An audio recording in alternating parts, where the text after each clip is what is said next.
and contributed numerous significant developments to the field. And he's going to tell us about complexity, holography, and quantum field theory. Rob. Okay, thank you, Shira. Can you hear me? That's okay? Yes. I take that as a yes. Okay, so my title is, or my talk's going to be, I'm going to try and review this. I'm going to try and make these ideas accessible to everybody. But before I start, I wanted to say that that my screen is stuck. No, I wanted to say that in the past 5 years, I'm going to be talking about a lot of different ideas, but in the past 5 years, I've been had the privilege of working with a long list of very smart people who've helped me do my research and shape my views of all this. And so I wanted to thank them at the outset. So the title has 3 topics, and I'm going to step through each one. And so we'll start with complexity. And complexity is what it sounds like. It's how difficult is it to implement a task. And so the task of interest for us today, the one that we're going to focus on in this workshop, is how difficult is it to prepare a particular quantum state. And we're going to be using a quantum circuit model. And so there, what we do is we begin with some simple reference state, perhaps a product of all spin downs if we had a set of qubits. We're going to have to find a unitary, and we're going to build that unitary out of some simple set of gates. But we're going to put them together then in some interesting way so that it takes us from our reference state to the target state over here. If we're really implementing this task with the discrete gates, we may not actually get exactly to the target state that we're interested in, but we can get very close. And so we'll introduce a tolerance to decide when we finish the task, by how close we've gotten. And then the complexity is just counting up the number of gates, but not in any arbitrary circuit. What we want to do is we want to find the optimal circuit, and we then have the minimum number of gates required to prepare this state. And I might mention that in the condensed matter community, this is an idea that's been examined by various authors, and there they would use the word circuit depth, and it's more or less the same idea.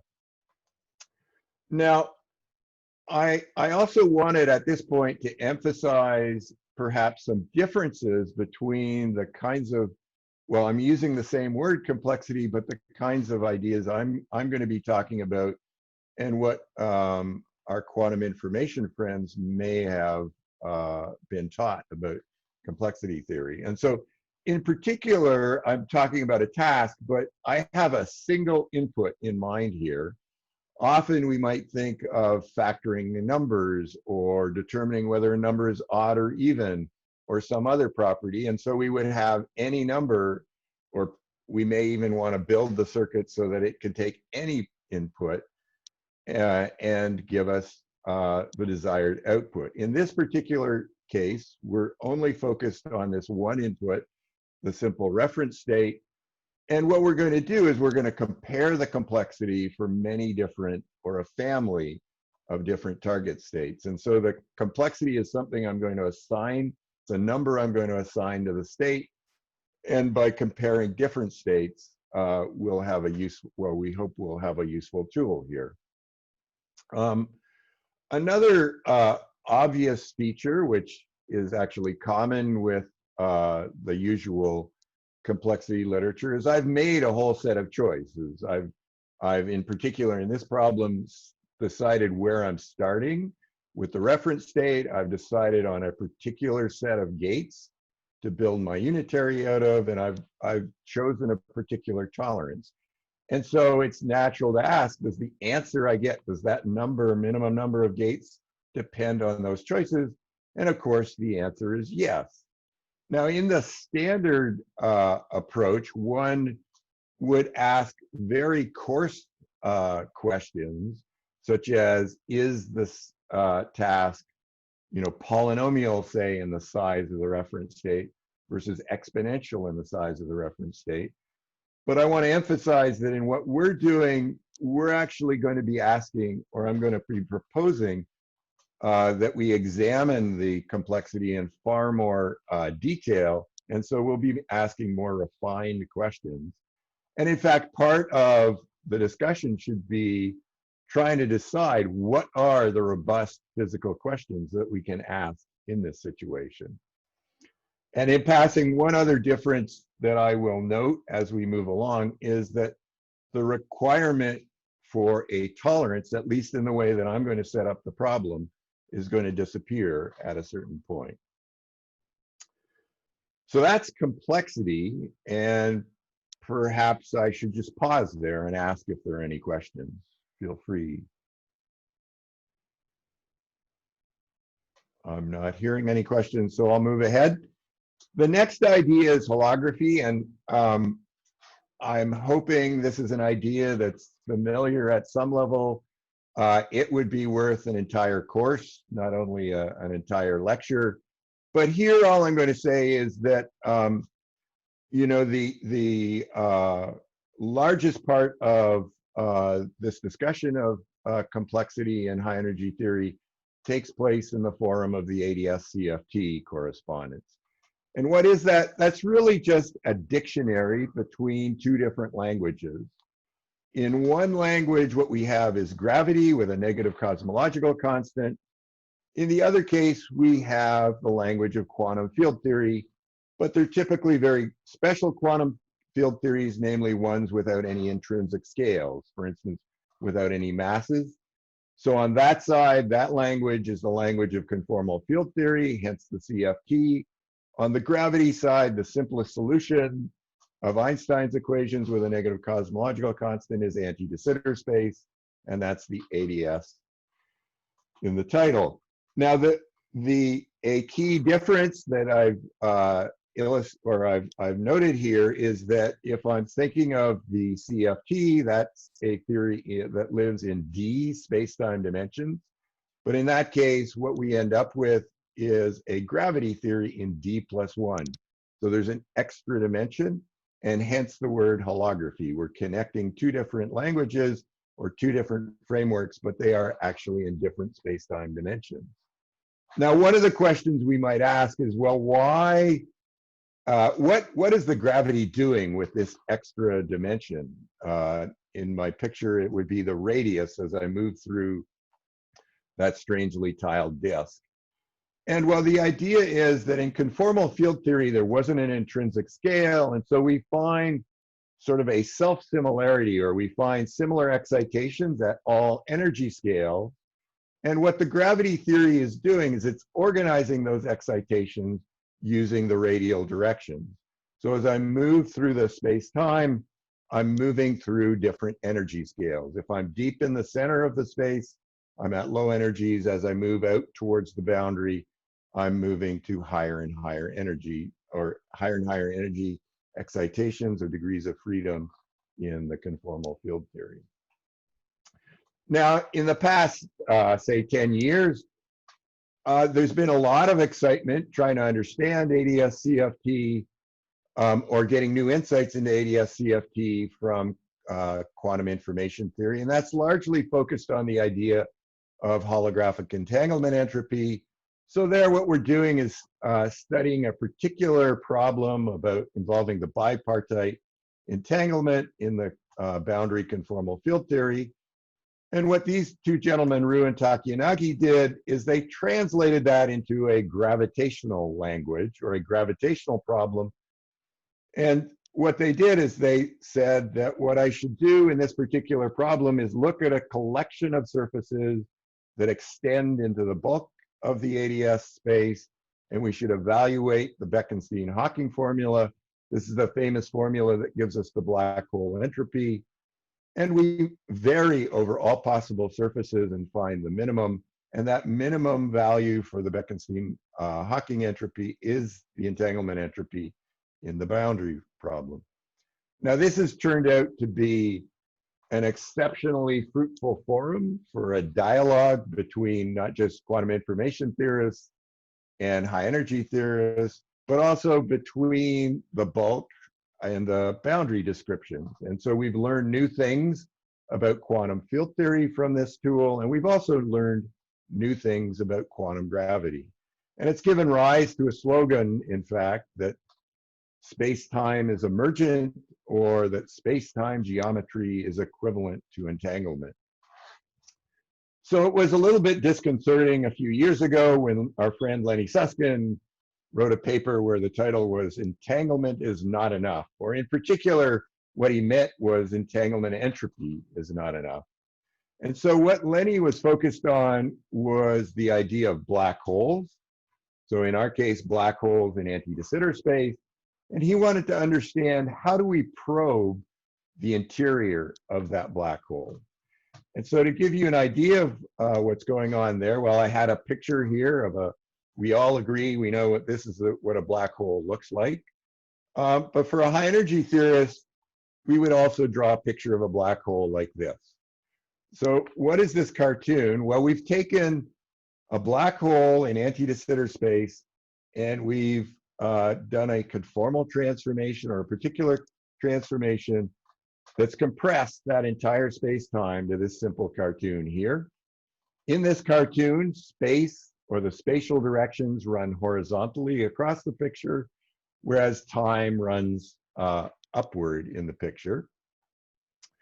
There are two vertical lines on either side, and those are the asymptotic boundaries, where the space-time looks very much like anti-de Sitter space. And then the other, or another important feature, is that null rays, or light rays, move at 45 degrees in this picture. And so there are two special 45-degree lines here, which I've denoted as the horizons. And if I'm on this side of the horizon, you might notice that everybody's going to run into the singularity. Whereas if I'm out here, I might be able to reach the asymptotic infinity. And so this is the black hole. And what Lenny was interested in is, how do we discuss from the perspective of the boundary theory, this region deep in the interior of the black hole?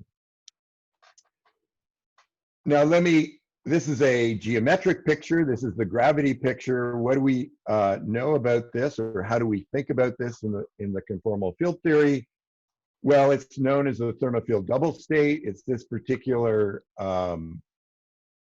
state involving two copies of our conformal field theory degrees of freedom, hence the two boundaries, and we've stuck them together in a pure state in this particular way. And I emphasize that by itself is a pure state, but of course this is a purification of a thermal state. If I trace out either the left or the right, what I get is a thermal density matrix with temperature T.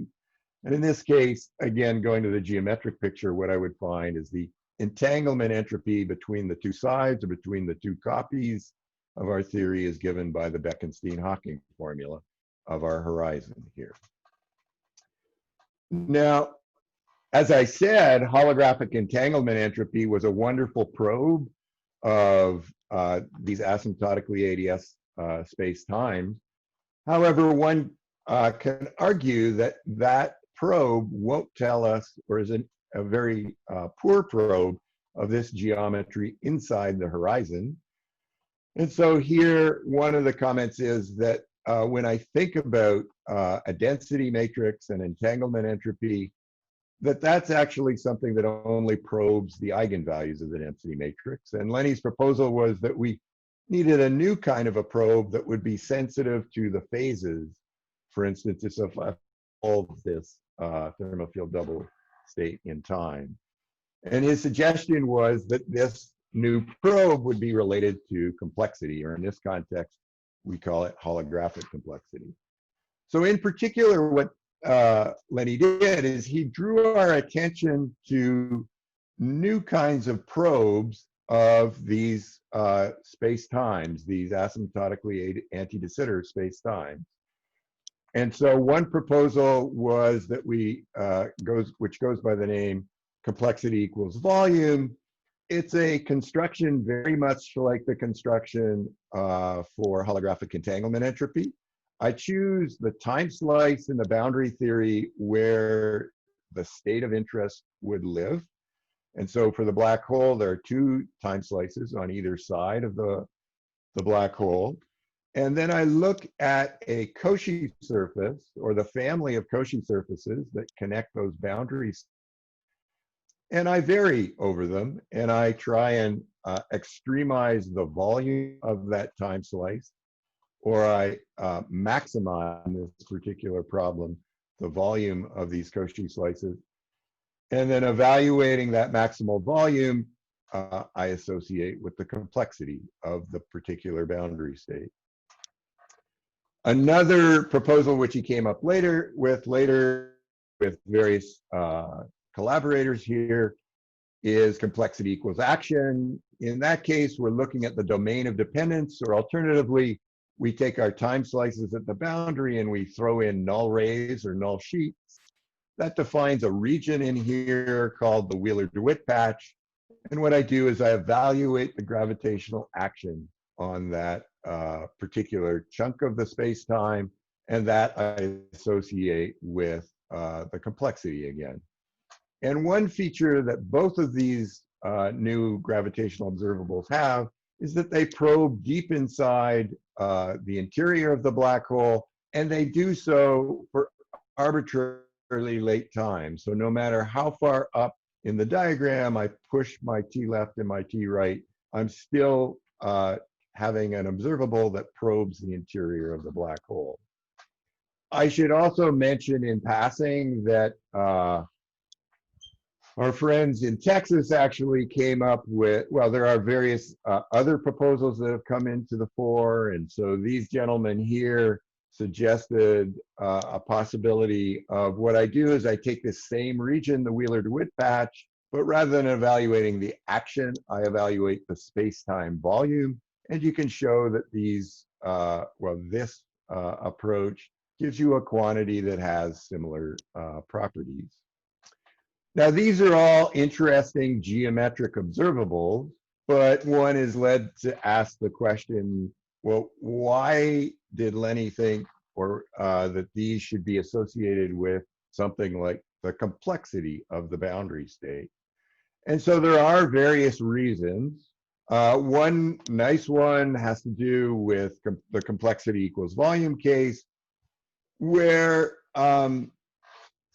in the discrete language, borrowing from our friends in quantum information, there's or condensed matter theory, there is an approach to describing the ground state wave function of critical systems known as multi-scale entanglement renormalization ansatz. So that was put forward by Guiffre, Vidal, and you get interesting pictures like this, but an important feature that Guiffre pointed out is that you can think of this as a quantum circuit that takes a simple ground state or a simple unentangled state of qubits, say all spins down, and produces then the ground state that we're interested in. So it's implementing exactly the task that we talked about. And what Brian noticed is that the geometry here is very much like the geometry of anti-de Sitter space, or a time slice in anti-de Sitter space. And so this is an idea that he and many others now have developed. But then counting the gates, or all of the dots here in this picture, is equivalent to evaluating the geometric volume in the anti-de Sitter picture. And so that seems to draw a natural connection between the volume of time slices or Cauchy slices and the complexity in this particular framework. The second feature was that the rate of growth, as I'm pushing T left and T right up in these pictures, the rate of growth of the complexity is proportional to the mass of the black hole, or the energy of the black hole. And so there are heuristic arguments that one can put forward that say that this should be the behavior that we expect. And it really has to do with two features of the CFTs, the kind of CFTs that we're talking about. One is that there's a large number of degrees of freedom, and the second is that the Hamiltonian is chaotic, or that the spectrum at high energies is more or less random. And one expects then that you should see linear growth of the complexity for very long times. And one heuristic argument is you can think of the Hamiltonian as applying random gates to this large number of degrees of freedom. And in that situation, you're rarely going to produce a cancellation or a reduction in the complexity of the state. Rather, you're always going to be increasing the complexity. And so you expect to see some kind of growth. That growth should be proportional to the number of degrees of freedom. In the conformal field theory language, that number of degrees of freedom can be formulated in terms of the entropy. I'm talking about a rate, and so I need to make up the dimension somehow, and so the temperature gives us a nice dimensional quantity that gives us units, where the rate of growth is then, or the complexity is extensive.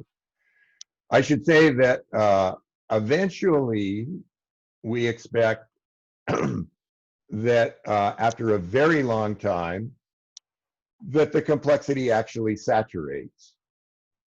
And there's all sorts of interesting behavior that you might expect after that. And I'm hoping that's what we're going to hear Lenny tell us about later this morning or this afternoon. I'll just emphasize that the kinds of discussions I'm having of these nice geometric states in anti-de Sitter space, or where I can represent them with smooth space-times, we're talking about this part of the picture at relatively early times, where the complexity is growing.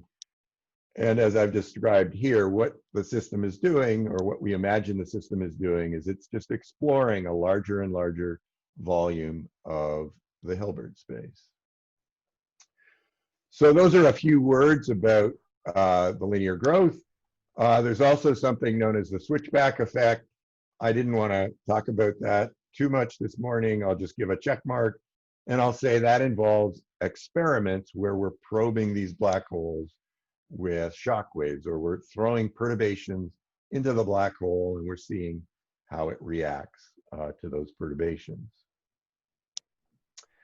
Now, again, I'll emphasize that Lenny was interested in these features of the space-time deep in the interior, and that's how he came to think about these new observables. I just want to, before we move on, draw your attention to another feature, namely that there's a very large space-time volume, or a large volume, when we go towards the boundaries of the space-time. In particular here, even though this is a finite cartoon, the distance that takes me out to this vertical line is an infinite distance. And so if I try and evaluate the volume of that time slice, I get an infinite number. And the same is true of the action of the Wheeler-DeWitt patch. Now, it's natural, perhaps, to think that I should find UV divergences in the quantities that I'm calculating. Remember that as I approach the boundary, I'm talking about ultraviolet or short wavelength degrees of freedom in the conformal field theory. And if I start with a completely unentangled state where the degrees of freedom have no correlations whatever, to get a nice quantum field theory state, I'm going to have to be establishing correlations or entanglement in the degrees of freedom down to arbitrarily small length scales, or down to the scale of some cutoff in my discussion of the theory. Now, in ADS-CFT, this isn't, well, in particular with the holographic entanglement entropy, we've already encountered problems like this, and we know there's a standard approach to regulate the quantities, these geometric quantities, and that's simply that we introduce a cutoff surface or we stop integrating at some very large radius in the space-time. That large radius can be related to a cutoff in the boundary theory or in the CFT. And so if I evaluate the volume with a cutoff like this, what I end up with is an expression like this. What I'll have here is the volume of the time slice in the boundary theory. I want a dimensionless quantity, and so I find that that's balanced by the appropriate power of this short distance cutoff scale. There's a number here, a central charge, which characterizes the number of degrees of freedom in the CFT, or the density of the number of degrees of freedom. And then there are some numerical coefficients that depend on this particular dimension of the space-time. And then on top of that, there are various corrections where what I might be doing is integrating some curvature, say the Ricci scalar, over this time slice. And so that would come with a lower power of the cutoff, and so it would be a subleading contribution to the complexity. But this structure is very familiar again. It's something that we saw in holographic entanglement entropy. But let me make the comment that essentially what this quantity here is doing is it's counting, or giving us a count of the number of degrees of freedom involved in our state. And so what we can see is that this largest contribution is actually linear in the number of degrees of freedom. And so we would say that the complexity is polynomial in the number of degrees of freedom involved in our boundary state. However, as I mentioned, this isn't the answer that we're interested in. For example, if I wanted to talk about the rate of growth of the complexity, say, of our black hole, this term just doesn't contribute. This term is independent of time. And so the terms that we're studying are much more suppressed compared to this leading term. You can think of this and the curvature corrections, the power law divergences in the cutoff, as being some constant overhead that's involved in preparing the UV features of the theory. But we're really, or what Lenny is urging us to do, is think about infrared or long wavelength features. And so this is that issue that I'm going to be studying far more refined questions about the complexity that I might otherwise in ordinary, well, in standard settings of complexity theory. I described what I find for complexity equals volume. I can do the same thing in complexity equals action, and I get more or less the same contribution. I've divided that leading contribution into two parts because in many of the terms in that leading contribution, you find this extra logarithmic factor, and that's coming from for various technical reasons from boundary terms in evaluating the action. Now, this logarithmic factor is annoying for two reasons. One is that it involves a parameter alpha, which was an ambiguity actually in defining the action. And so it's not, there wasn't any physical principle that told me how to fix alpha. The other annoying feature is that it involves the ADS curvature scale. This L refers to the geometry of that gravitational solution. But over here, I'm supposed to be evaluating some particular feature of the boundary theory, and it shouldn't know about this particular feature of the bulk geometry. And so that made this set of factors or contributions very curious when we first ran into them. But there's an obvious way to take these two negatives and try and combine them. In particular, what we can do is we can say, well, perhaps this alpha, this dimensionless number, is a ratio of scales. Namely, it takes this ADS curvature scale and compares it to some other scale. And then this feature or this logarithmic factor would no longer know about the anti-de Sitter geometry, but I still would have to choose some scale here, this L. And so there are various choices we could make, but unfortunately, none of them at the time seemed particularly appealing. Each one seemed to present features into the complexity that, well, seemed to be undesirable. And so that was left as a puzzle at the time, but I'll return to this question later because we may see that it's not so puzzling after all when we think about complexity in the quantum field theory. In any event, that's really all that I was going to say about these gravitational observables. This is a new, or there's whole new classes of these particular observables. There's been an enormous effort to study the properties of these new classes, but one is really left with a whole host of different questions about holographic complexity or about these proposals that what we're evaluating is the complexity of the boundary state. And if I compare the situation to that in holographic entanglement entropy, a key difference was that when it came to entanglement entropy, that was a quantity that we had the tools to actually evaluate in particular situations, and we understood what properties the geometric observables should exhibit. And so we could compare the gravitational observables to these field theory calculations, and we could see agreement.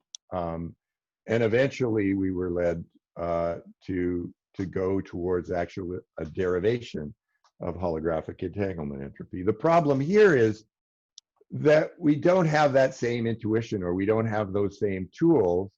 And we really have to ask the question, well, what is this quantity complexity really going to mean in the context of a quantum field theory? And so that's the next thing that I'm going to look at. But again, this is an appropriate place to pause and perhaps ask if there are questions about this gravitational story that I've been telling. I think Jens had a question. Maybe he can speak it up. And I have Sure. also a question. But, Okay. Jens, first. did you have a question? My question was only like whether you will say something about methods and tools for actually computing complexity measures. I'm going to talk next a little bit about some well, baby steps towards understanding the idea in quantum field theory. Yeah. Wonderful. Thank you. And Shira had a question. There's also one from Deepak Ray. You can just unmute yourself and ask. Okay. So, no, I just wanted to clarify a statement you made on a previous slide. Sure. You said when you were talking about the complexity action, and you were talking about the leading term. Yeah. And you said the leading term does not contribute to the time independence or the rate of growth of the complexity. Yeah. But the leading term contains the volume of the spatial slice. Right. Right. And as you go up in time, doesn't the volume of the spatial slice increase? Okay. Okay. So I think I wasn't clear. When I'm talking about that volume, so volume came in two places. So there's the volume of my Cauchy slice in the bulk. Mm-hmm. That is certainly growing as I go up in time. And that's the reason we were interested in this particular observable. But when I wrote that V sigma, what I meant was there's a time slice in the boundary theory on which I imagine the conformal field theory state lives. And that V sub sigma is the volume of that boundary time slice. So when I'm moving upward in the boundary, that volume is just a constant. And so there's, yeah, I'm using, the volume has, well, there are two different volumes I'm talking about there. Oh, thank you. Sure. Let me read you another question from the chat. And then I have my question. Another question from the chat is, how are the surfaces that you are evaluating the volume of, for example, how they are related to the quantum states? Which quantum states are you calculating the complexity of? How is the state related to the surface? That's from the chat. Okay, so yeah, maybe, well, maybe it's too far back, but there it was. No. So in ADS-CFT, the picture is really, you know, there was this D+1 gravity theory, and it lived in something that we're calling anti-de Sitter space or asymptotically anti-de Sitter space. I guess I went by very quickly, but when we think of the conformal field theory, well, as I've denoted here, we often call it the boundary conformal field theory. And so you can think that that conformal field theory lives in the boundary of this geometric space or the gravitational space. But in all of my pictures, I've really compressed that infinite space, and I brought the boundary into some finite place. But I can think of the conformal field theory as living in that boundary. And that's why when I drew a picture like this, I'm saying, yeah, okay, I'm supposed to use this, not point. I'm saying that the CFT state lives on a time slice here at this edge and a time slice here. And well, another point that went by, the points in this two-dimensional picture are actually time slices, or they're geometry. So in this, my favorite geometry here at this point would be that I have a D-1 dimensional sphere. So there's a whole spatial geometry there. When I pull it out to the boundary then, and I pick a specific time, there's a sphere that lives out there. And I think that my conformal field theory state is evaluated on that sphere. Or in this case, because there are two boundaries, I'm choosing a sphere over here and a sphere over here. And it's really the thermal field double is evaluated, or here we evaluate it in time. We pick a time on the right side and a time on the left side. And that's the particular state that we imagine we're evaluating the complexity of. That was a lot of words. I hope that answered the question. Well, Shira, maybe you can ask yours. So I wanted to ask, in which situations do you expect the complexity to give you more information than the entanglement? Because maybe that's not in every situation, right? Like, for example, for the vacuum, if I compute the complexity, do you expect it to give me more information than the entanglement, or to be just like a reshuffling of the same information? And when should I expect to find, yeah, more information? Well, what are the properties of the state to make? I'm going to say, yes, I agree with you. In the vacuum, I'm not going to get more. And then you should save it for after the talk, and we could talk about what that really means. But clearly, this is the canonical example. This is what Lenny was interested in. You know, and I didn't include those slides, but the entanglement entropy doesn't encode information here. So it's a space-time that involves horizons. And so the Cauchy slices are probing those horizons in a very efficient way, I'll say, whereas the entanglement entropy, which is more anchored to the boundary, it doesn't have that. But I'm looking at the clock, and so I'm going to beg you or ask you again to indulge me, and if you'd like, we can talk more about it at the end. How about that? Sounds good. Okay. Okay, so we want to take these ideas that I had on my first slide, we want to apply them to quantum field theory. And so I'm not going to be ambitious at all. I'm going to pick the simplest quantum field theory that I know about, namely a free scalar field theory, and that's given by the Hamiltonian here. one of the features that we saw on the other side in the geometry was that these quantities were actually, that we're interested in, are UV divergent. And I talked about how you might have expected that, because I really need I need to introduce entanglement at very short distance scales. And so I expect that I'm going to have to regulate this theory. And so a simple way to do it is put it on a lattice. And so here's a lattice version of that same theory. I've drawn a two-dimensional lattice, but if I'm in d-1 dimension or 3 dimensions, you know, it becomes cubic or higher and higher. Another feature is that, well, I've now got a finite number of degrees of freedom, and this is really just a quantum mechanics problem, albeit a quantum mechanics problem with lots of degrees of freedom. And so we can frame the discussion then. This is a much less intimidating setting, but we can frame the discussion perhaps from intuition we might have arising from quantum mechanics. And so in the complexity, there were a number of different things that we had to specify. The first one being the simple reference state. In this context, what I'm going to do is I'm going to simply put each one of the degrees of freedom at each lattice site into a Gaussian state. But they're all separate Gaussians. There's no entanglement between any of the degrees of freedom. But to make it translation invariant, what I've done is I've picked the same coefficient for each one of these components of the Gaussian. And this is actually something, well, in part, we were motivated to choose this state by the continuum Mira, or the continuum versions of Mira, where they talk in terms of a factorized Gaussian.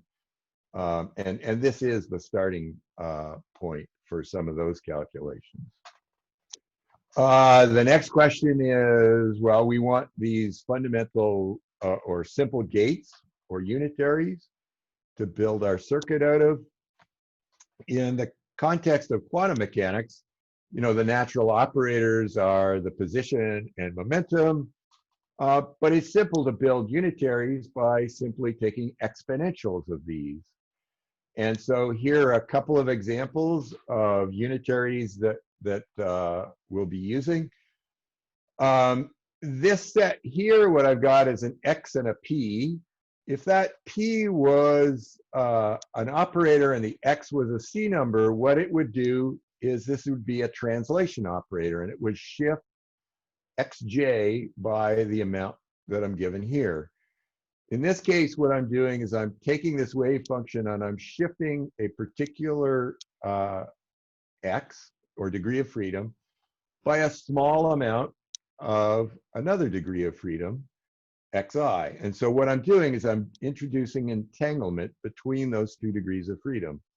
I say it's a small amount because in both of my gates, what I've done is I've introduced an infinitesimal parameter epsilon, and that's simply so that my gates make small changes on my state, and so that I'm going to have to introduce many, many of them to produce, well, to get from this reference state to the desired target state. In this one here, it's more or less the same, except the indices are the same. And so it turns out that what I'm doing there is I'm actually rescaling my X, or I'm changing the coefficient of the places where X appears in my wave function. And so I'll call that a scaling gate. So those are two examples of the kinds of gates that I might build using these operators. And so the next question was, well, I needed a target state. What can I use as an interesting target state? Well, there are, a number of different well, there are lots of different possibilities, in fact. But the first one that I looked at with Roe Jefferson is the ground state of my scalar field theory. And it turns out that another one that's interesting and particularly relevant is the thermofield double state. Remember that the black hole was dual to a thermofield double state in our conformal field theory. And it turns out that a key feature of both of these states is that they're both Gaussian. And that means that they're described by Gaussian, well, various Gaussians, like I've shown you in for the reference state. And that means that more or less gates like this will suffice to implement a transformation from that particular reference state to the desired target state. So what do we do next? Well, next we build circuits. What are circuits? Well, we just take these operators in different orders and we apply them to our reference state, and hopefully we can fool around and we can get the target state that we desire. And then the complexity, or I'm actually calling it the circuit depth, is just adding up the numbers of all of these gates. And I've called it the circuit depth here because this is just some arbitrary circuit that I sit down, or my graduate students sit down and they build, but it's not the optimal. Remember, the complexity, I needed to find the optimal circuit. And so how are we going to do that? Well, we're going to borrow from the quantum information literature. In particular, we're going to take an approach advocated by Mike Nielsen some number of years ago, and he in turn was borrowing from Hamiltonian control theory. And so one comment here is that I'm looking at all the different possible ways to get from my reference state to my target state. But this transformation, well, there's one unitary here, but it's constructed in different ways. And so what distinguishes the different transformations are the paths which we take through the space of states to get from between the target state and the reference state. And you can imagine if I have, well, these are very simple paths where well, it's a cartoon, and I'm making very discrete transformations of the state. But you can imagine that with these gates, which make small transformations, I can do them in much more, well, I can take very small steps as I move through the space of state. And if I zoom out on that picture, those sequences start to look like a smooth, continuous path through the space of states. And that was really one of Mike Nielsen's insights, is that in order to optimize things, it's often easier to work with smooth functions on a smooth space rather than discrete gates. And so in fact, the way that we're going to construct our unitaries is with this construction here, where I'm thinking about a smooth path through the space of states. I've introduced a parameter to tell me where I am on my path. And so in my integral here, I'm at each one of the points along the path, I'm implementing a gate, or I'm applying a particular generator. These are the generators that we talked about before. The yi's here are going to be things that vary. These coefficients vary as I move along the path, and so that's telling us which of the generators and how hard I'm applying it at each one of these points along the path. You might notice that the epsilon has disappeared from this picture. That was the thing that controlled making small steps, but it's replaced by the infinitesimal ds in the integral. And another comment here is that, well, this is an exponential of an operator, and so along a path, and so there's going to be some kind of path ordering prescription for how I build the operator. Namely, the generators for smaller values of s are going to be applied before the generators for larger values of s. And a comment here that's already popped out, sorry. Sorry, okay, well, after this, 2 questions from the chat. Okay. A comment or something that I wanted to note is that this is where the tolerance disappears, because I'm going to be thinking about real functions here.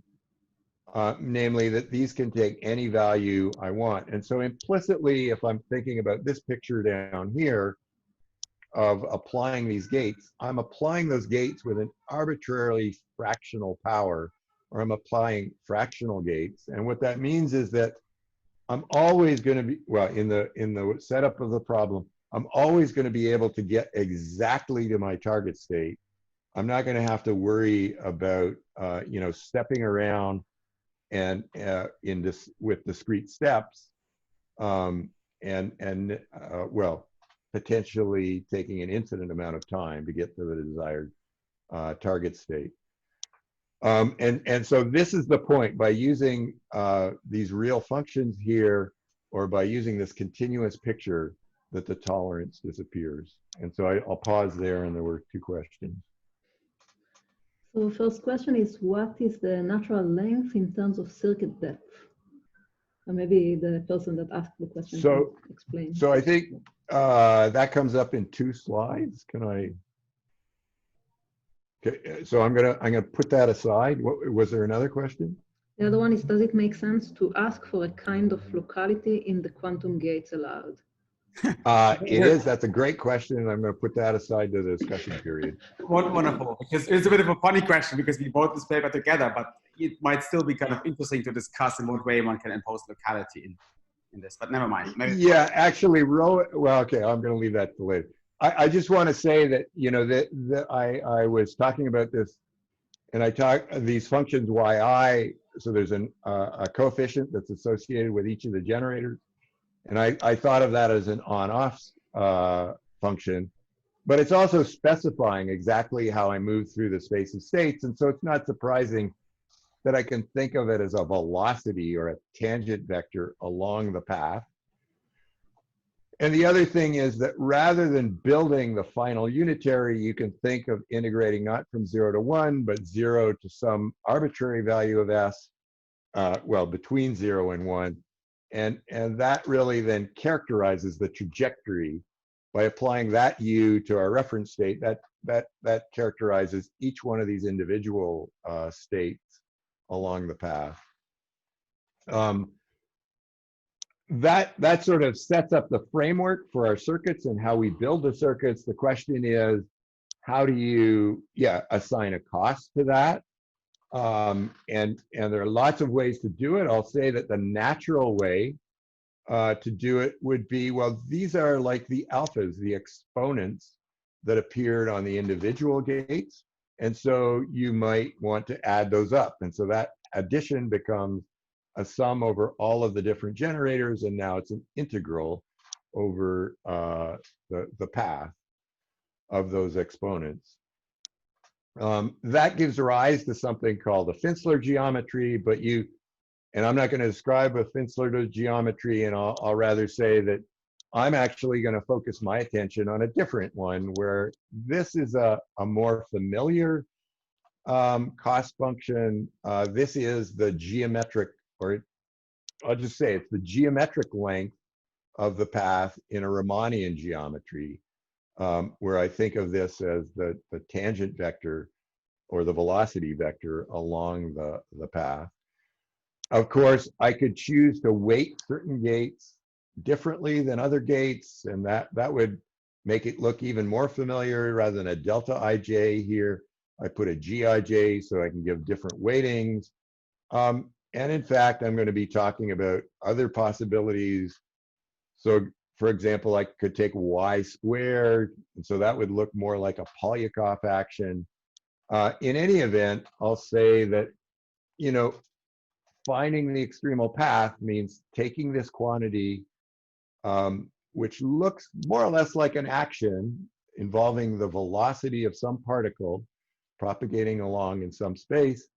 And what I'm going to do is I'm going to extremize it, i.e. I'm going to treat it like a Lagrangian, and I'm going to solve the associated Lagrangian equations, or I'm going to solve the equations of motion of this perhaps unusual quantum action.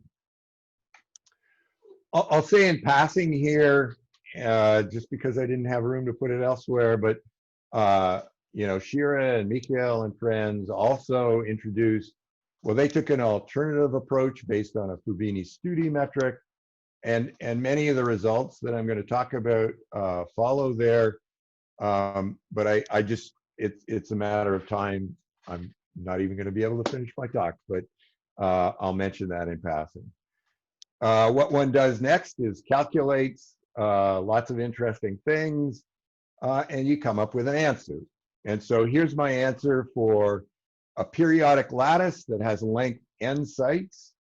So you can imagine n going to infinity in some sense for an infinite, well, if I want an infinite volume. Remember, both the reference state and the target state were Gaussian states. It's simplest to describe the target state in terms of the normal modes on the lattice. So this is referring to the physics of my Hamiltonian and the spectrum there. But the interesting thing is that the reference state remains a set of decoupled Gaussians, even when expressed in terms of normal modes. And so one can guess then, here I've got a set of decoupled Gaussians. This, in fact, is also a set of, my ground state is a set of decoupled Gaussians. That was the purpose of the normal modes, was that decoupling. But the simplest circuit is then naturally, all it's doing is it's squeezing each one of these modes, or it's adjusting the coefficient of each of the modes in going from here to here. And it does each one of those squeezing operations or scaling operations independently and simultaneously. And that is the simplest circuit, and it turns out to be the optimal path for more or less any one of those measures that I talked about. But if I focus my attention here on this nice Riemannian one, then I find that the complexity of the vacuum state takes this simple form here.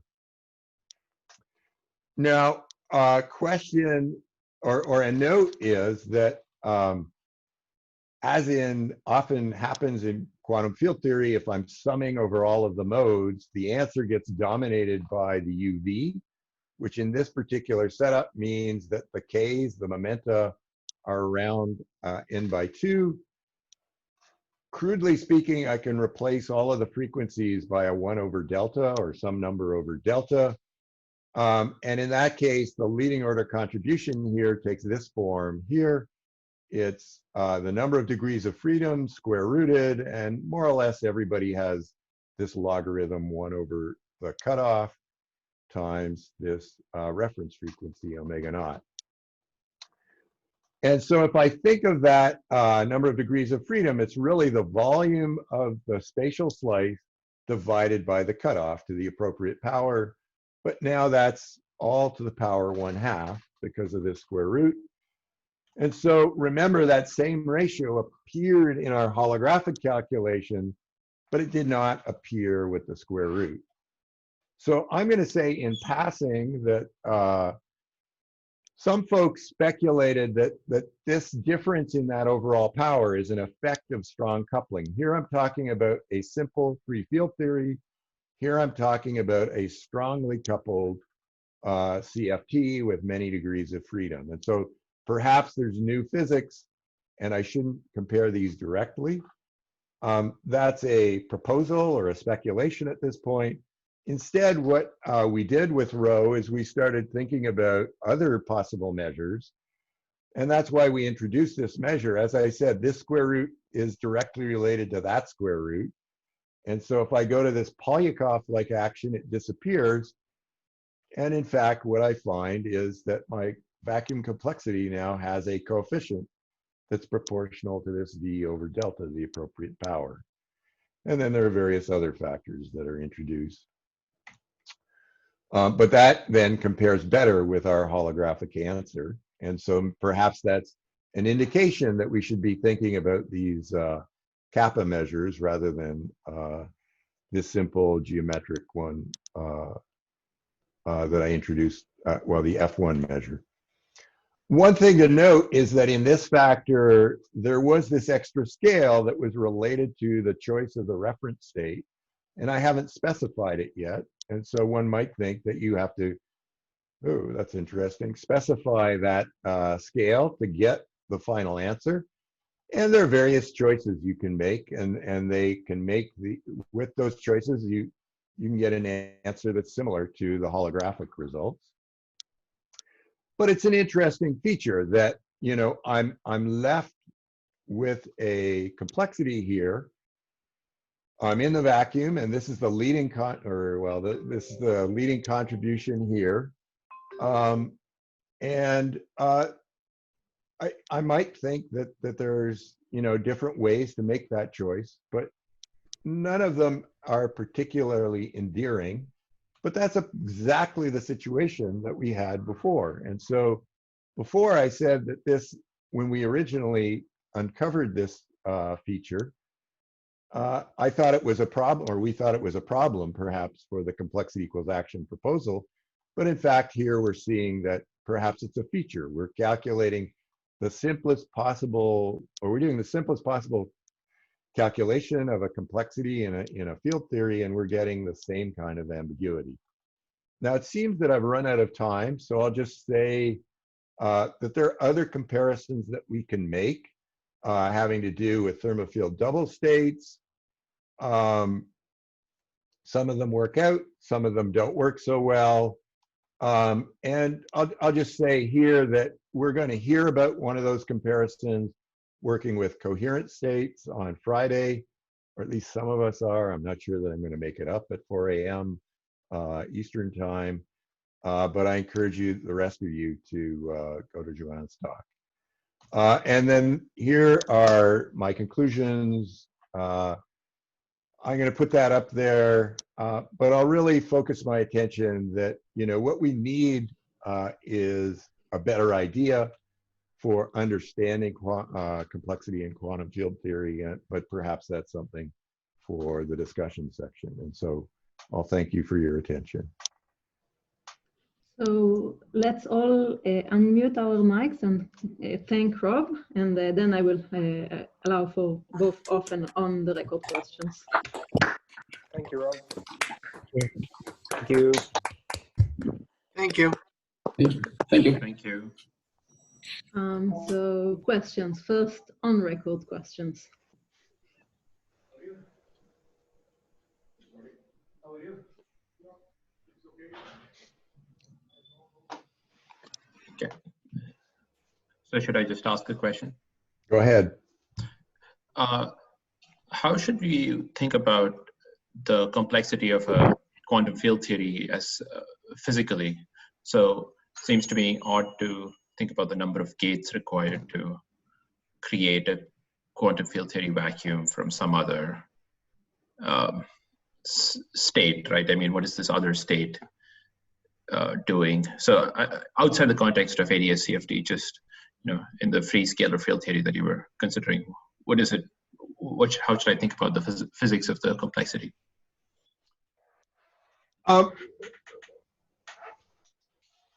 Well, there are different ways to take that question. I mean, I think, well, I'm going to say that perhaps it's like the setting of holographic entanglement entropy,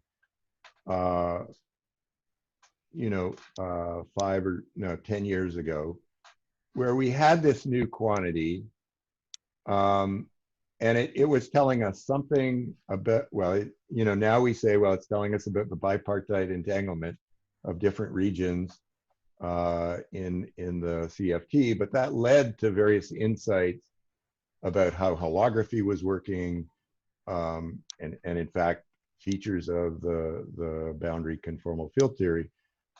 I'd say we're at a similar setting where, you know, we've got this new tool from quantum information, and, you know, trying to decide or extract interesting physical questions, or trying to decide even what the interesting questions are, or what the robust questions are, is really something that's on the table.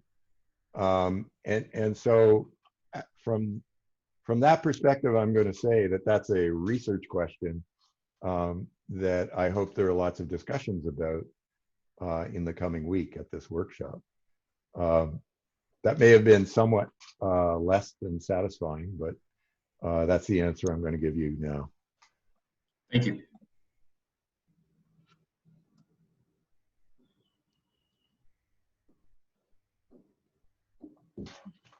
More questions? You can ask. Maybe I can ask my question again. Sure. In our setting, we kind of allow for gates that are like local but not geometrically local, like they connect arbitrary modes in the setting, and then we can do what we can do. But of course, it makes Right. equally sense, or it's highly plausible to kind of require some sort of geometric locality, so that we can think of the whole circuit as a kind of stellar automaton of some type. And of course, it's much harder to come by with bounds and computations, but if you can comment on like the need or the wish to require geometric locality in some way. Yeah, that was an idea that Ro and I explored in our first paper. It seems natural that, you know, we want to, you know, locality is just such a big feature, and in fact, guiding principle in the physics of our quantum field theory, that somehow the complexity that should be reflected in the gate set or in the you know, the calculations that we do. And really all I can say is that you know, we looked at it. I you know, as a principle, I'm still supportive of that, but you know, what we found was that the calculations that we were trying, even with this simple scalar field theory, just well, yeah, as I think you were hinting, they became intractable, or we weren't able to make a great deal of progress with them. And well, the other feature is, you know, in our work, we looked at these, well, a thermofield double state. And so there you have two copies of the CFT, and you want to introduce correlations between the two. And so you really have to go and introduce another kind of a gate that's going to talk between these, I mean, two different copies. And so that's,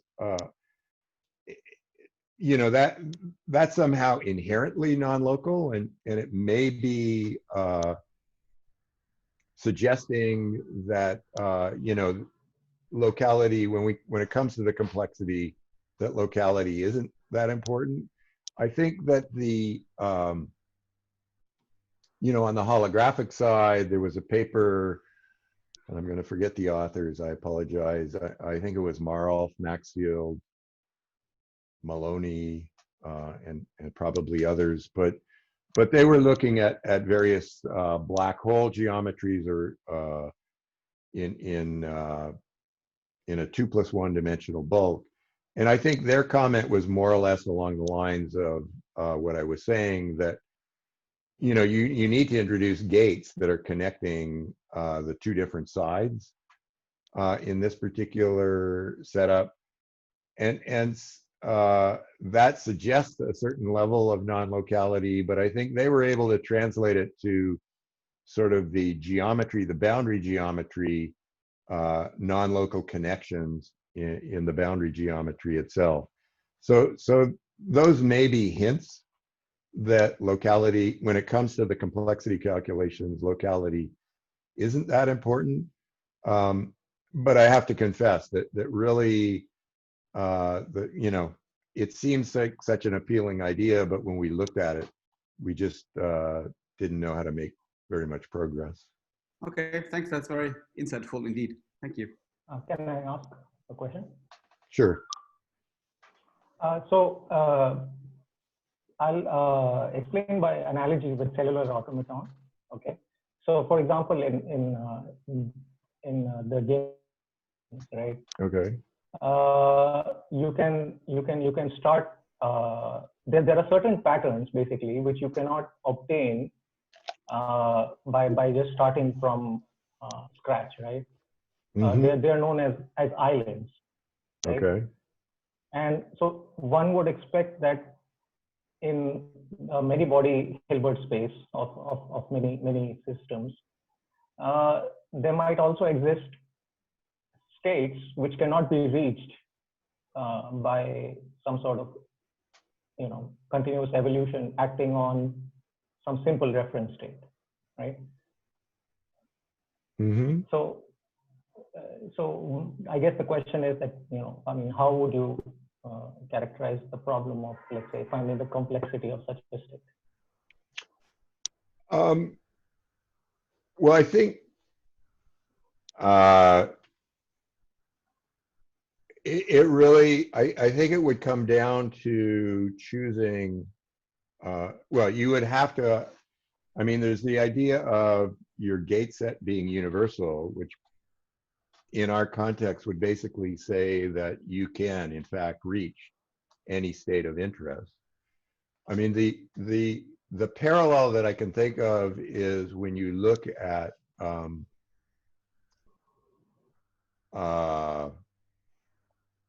fermionic field theory, it's more or less straightforward to extend the ideas that I had to discuss, states in this fermionic theory.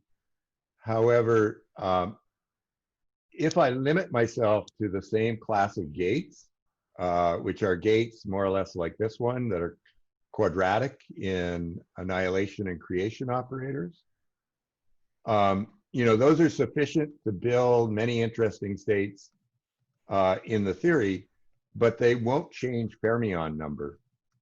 And so you will not be able to build states with an odd fermion number. Well, at least given the reference state that we chose, that sort of cut out half of the Hilbert space. On the other hand, what that suggests is, well, I should introduce a new kind of gate that's going to change the fermion number, and then I'll be able to jump over to this. I mean, it gives me a bridge to what you were calling an island. So I'm not sure if that answered the question. No, that's fine. Okay. And I can read you some more questions from the chat. Sure. So there is one question on the quantum information geometry. Another metric is used. Did you consider such approach? Sorry, what's their favorite metric, or what's the metric? I think this may be referring to information geometry things like Fisher information metric and so on, but I'm not quite sure. Maybe yeah, that's true. Yeah. I should know the one of the answer. thing in that this is my question. It's that the information geometry is a classically it's a Fisher information that's used as a metric. That's the quantum information geometry is that was defined in the Amari and his collaborator. They define is an alternative metric, alternative to be used, for example, in the quantum information metric, and also that a BK Bogolikov-Kubo, and that some of the other is a metric was used. Then is that such kind of approaches can be used? So I think the answer is yes. I should have it at the tip of my fingers, but I'm failing. But I think in the case of pure states, at least in the bosonic theory, that the Fisher information metric and using the Fubini-Studi metric, as I sort of in racing by, I mentioned that there is this alternative approach. I think those turn out to be equivalent. There are also then interesting things that you can do if you want to talk about subregions or the complexity of reduced density matrices or mixed state. Yeah. And again, Well, no, there's a generalization that one would have to do. I think people have discussed it. Unfortunately, yeah, that's true. I'm not meaning in the context of holography or quantum field theory, but I'm not coming up with a reference. I apologize for that. Yeah, but yeah. I think okay. people have thought about these issues or these kinds of metrics. Right. Thank you so much. Yeah. Okay. Good.